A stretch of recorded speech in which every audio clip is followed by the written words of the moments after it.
उन्होंने मुझे मारा, बहुत मारा। पहले भी मारा था, लेकिन तब मेरी इतनी हिम्मत नहीं हुई थी कि मैं घर छोड़ दूं। मैंने एक एक दिन में 15-15, 20-20 इंटरव्यूज़ दिए और एक हफ्ते की मेहनत के बाद मेरे हाथ। कभी मेरी ज़िंदगी में इतनी परेशानी आएगी कि मुझे एक औरत होने पे अफसोस होगा। उसको पहले ही दबा लो ताकि वो अपना सर उठा ही ना पाए।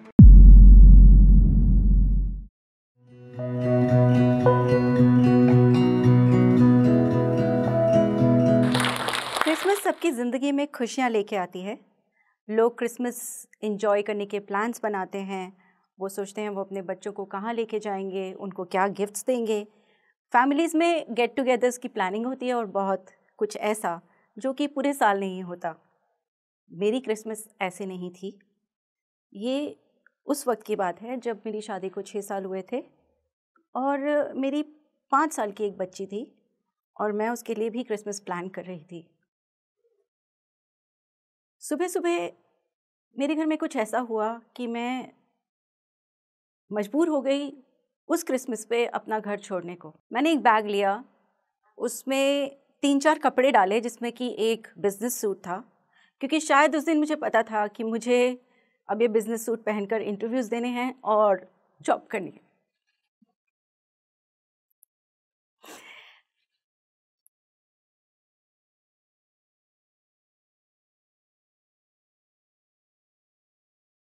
I got married very early.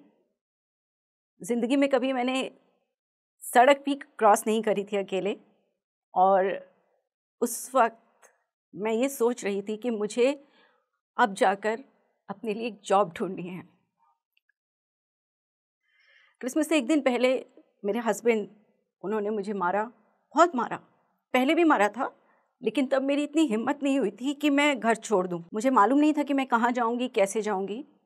There was a rickshaw standing there. मैंने वहाँ पे बैग रखा और रिक्शा को बोला चलो। और जब वो रिक्शा चल रहा था तो मुझे ऐसा लगा, आई फेल्ट कि मेरे सारे दुख उसके साथ साथ पीछे छूट रहे थे। तो वो रिक्शा चलता गया, दुख पीछे छूटते गए, आगे आने वाली खुशियाँ मुझे दिख रही थी, बट एक चीज़ जो मुझे पीछे खींच रही थी वो थी मेरी छोटी सी बच्ची। एक बार को सोचा उसे भी साथ ले जाऊं, लेकिन मेरी ज़िंदगी में जितनी रुकावटें थी, जितना चैलेंजेस थे, मैं नहीं चाहती थी कि वो उसको फेस करे। उसकी ज़िंदगी इतनी हार्ड हो जितनी मेरी होने वाली थी, ये मैं नहीं चाहती थी। उसको मैंने वहीं छोड़ा और आगे निकल गई। जहाँ पर मुझे लगा कि मैं जा सकती हूँ इंटरव्यू के लिए, मैं वहाँ गई। मैंने एक एक दिन में 15-15, 20-20 इंटरव्यूज़ दिए और एक हफ्ते की मेहनत के बाद मेरे हाथ में 10 ऑफ़र लेटर्स थे और मुझे चूज़ करना था कि मुझे कहाँ जॉब करनी है। वो शुरुआत थी। 2 साल काम किया, पैसे कमाए, उसके बाद मैंने अपना ड्रीम पूरा किया।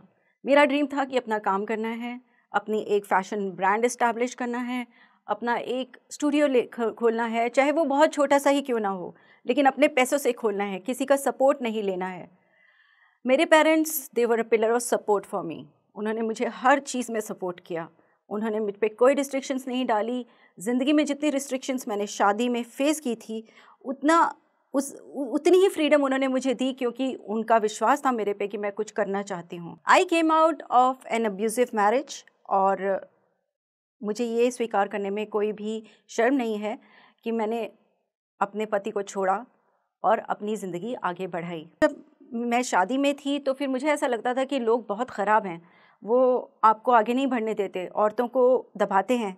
लेकिन जब मैंने ठान ली अंदर कि मैंने कुछ करना है, कुछ बनना है, तो अच्छे लोग मेरे साथ जुड़ते गए। 2 साल जॉब करने के बाद जो भी मेरी अर्निंग्स थी, उन अर्निंग्स को यूज़ करके मैंने अपना काम शुरू किया। एक बहुत छोटा सा स्टूडियो खोला जिसमें कि मैंने 3 लोगों का स्टाफ रखा और उनके साथ मैंने वो अपनी जर्नी शुरू की, जो कि एक ऐसे लेवल पर आई सिर्फ 2 साल के अंदर कि जिसमें मुझे इतना होने लगा कि मैं अपने खर्चे पूरे करने के बाद भी उस बिज़नेस में और इन्वेस्ट कर सकती थी, उसको और बढ़ा सकती थी। अपने पेरेंट्स से मुझे हमेशा बहुत ही हर चीज़ के लिए एनकरेजमेंट मिली है और उन्होंने मुझे कहा जाता था कि मैं बहुत लाडली हूँ घर में और भाई इस चीज़ को लेकर मुझे छेड़ते भी थे बहुत बार। इस वजह से एक इस तरह का माइंडसेट बन ही नहीं पाया कि एक लड़की कुछ नहीं कर सकती ज़िंदगी में, या फिर उनके रास्ते में बहुत रोड ब्लॉक्स होते हैं। तो मैं ये सोच भी नहीं सकती थी कि कभी मेरी ज़िंदगी में इतनी परेशानियाँ आएंगी कि मुझे एक औरत होने पे अफसोस होगा। 11th के बाद मैंने सोचा कि मैं कुछ कॉम्पिटिटिव एग्ज़ाम्स दूँ, कुछ बैंक के पेपर्स। मेरी मदर की बहुत इच्छा थी कि मैं बैंक में जॉब करूँ, तो उन्होंने मुझे इनकरेज किया कुछ बैंक के एग्ज़ाम्स देने के लिए, जो कॉम्पिटिटिव एग्ज़ाम्स आते हैं उनके लिए। तो उन्हीं में से कोई एक एग्ज़ाम था जो देने के लिए मैं जब जा रही थी, तो मेरे एक्स हस्बैंड भी उस टाइम पे जा रहे थे और वहाँ पे हमारी मुलाकात हुई, जिसमें कि उन्होंने मुझे बताया कि वो ICAA कर रहे हैं। तो मैं भी उस टाइम पे परस्यू करना चाहती थी ICAA, तो उसमें हमने जो नोट्स एक्सचेंज करने थे, उस सिलसिले में एक बार और मुलाकात हुई, जिससे कि हम लोगों का थोड़ा मिलना जुलना बढ़ गया और एक लेवल पे आके हमने सोचा कि हाँ ठीक है, we are good for each other. लेकिन शादी उस वक्त भी दिमाग में नहीं थी। मुझे नहीं मालूम था कि हम इतनी जल्दी शादी की तरफ भी बढ़ेंगे, बट हो गई शादी, जल्दी शादी हो गई।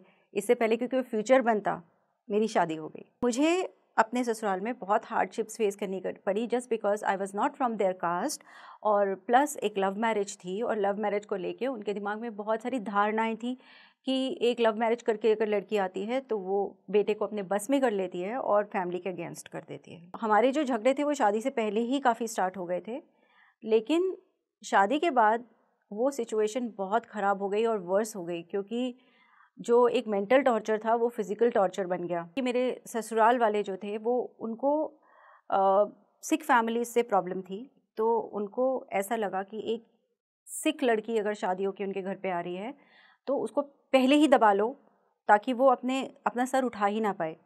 तो वो करने के लिए उन्होंने मुझे धीरे धीरे टॉर्चर करना शुरू किया, इन द सेंस वो मेरे पेरेंट्स के बारे में गलत बातें बोलते थे, मेरे ब्रदर्स के बारे में गलत बातें बोलते थे, और मेरे हस्बैंड का उस पर ये रिएक्शन होता था कि तुम शादी करके इस घर में आई हो, यही तुम्हारा घर है, अगर तुम उस घर के बारे में सोचोगी तो फिर इस घर में तुम कैसे एडजस्ट होगी। तो अगर वो उनके बारे में कुछ बोलते हैं तो तुम्हें समझना चाहिए कि कोई रीज़न है।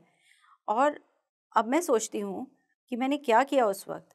मैंने उनकी बातें मानी और मैंने अपनी फैमिली के ऊपर अपने इन लॉज को रखा और अपनी फैमिली के लिए बुरी बुरी बातें सुनती थी। और जब कभी ये सब सुन के परेशान होती थी और कभी किसी को बोला कि मुझे ये सब अच्छा नहीं लगता, तो मेरे हस्बैंड मुझे उसके जवाब में मारते थे, मुझे टॉर्चर करते थे। वो कहीं बाहर से परेशान हैं तो वो घर में आके मुझे मारते थे, अगर वो घर में किसी चीज़ की वजह से परेशान है तो भी वो मेरे पे मारते थे, मुझे मारते थे। तो I was a soft target. तो हर चीज़ के लिए, क्योंकि धीरे धीरे मेरा बात करना बंद हो गया, मेरा बोलना बंद हो गया।